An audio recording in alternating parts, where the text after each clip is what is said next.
ఆంధ్రప్రదేశ్ పోలీసుల్లో కొందరు ఖాకీ చొక్కాలు వదిలేశారు.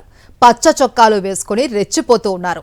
అంబేద్కర్ రాజ్యాంగాన్ని వదిలేసి రెడ్ బుక్ కు సెల్యూట్ కొడుతున్నారు.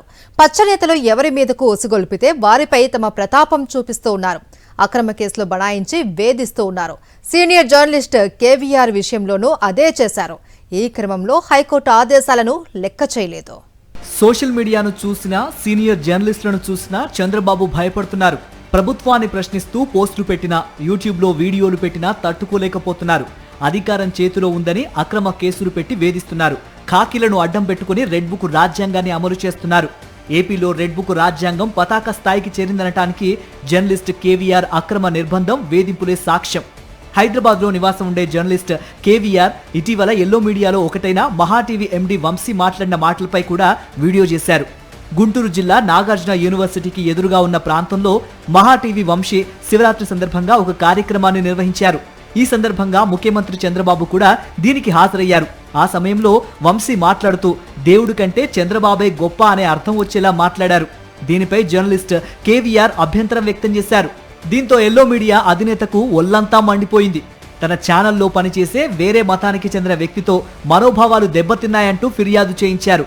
నిజానికి హిందూ భక్తులు ఫిర్యాదు చేస్తే ఇంకో రకంగా ఉండేది. ఫిర్యాదు అందుకున్నదే తడవుగా కర్నూలు 4th టౌన్ పోలీసులు రంగంలోకి దిగారు.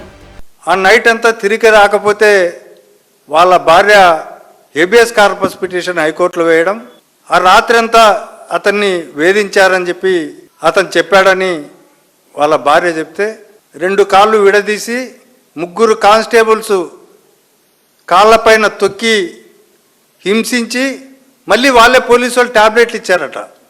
కేవీఆర్ అక్రమ నిర్బంధంపై హైకోర్టు సీరియస్ అయింది. భావ ప్రకటన స్వేచ్ఛను కాలరాయొద్దంటూ పోలీసు శాఖను హెచ్చరించింది. అంతేకాదు కేవీఆర్ పై ఉన్న కేసును తొలగించాలని కూడా ఆర్డర్ ఇచ్చింది. అయినప్పటికీ హైకోర్టు ఆదేశాలను కూడా పట్టించుకోకుండా కేవీఆర్ కు వాట్సాప్లో నోటీసులు పంపారు. హైకోర్టు ఆదేశాలను కేవీఆర్ గుర్తు చేసినప్పటికీ వేధింపుల పర్వం ఆపలేదు. దీనిపై YSR Congress party legal cell తీవ్రంగా స్పందించింది. ఆల్రెడీ ఆ సిఐ గారికి తెలుసు దీంట్లో స్టే వచ్చిందని. స్టే వచ్చిన తర్వాత కూడా ఎట్లా ప్రొసీడ్ అవుతాడు చూడండి. విక్రమసింహ ఇతనే సిఐ గారు. హైకోర్టు ఆదేశాలను కూడా పట్టించుకోకుండా కక్ష సాధింపులకు దిగుతున్న ఇలాంటి ఖాకీలకు తగిన బుద్ధి చెప్పాలని ప్రజాస్వామ్యవాదులు కోరుతున్నారు.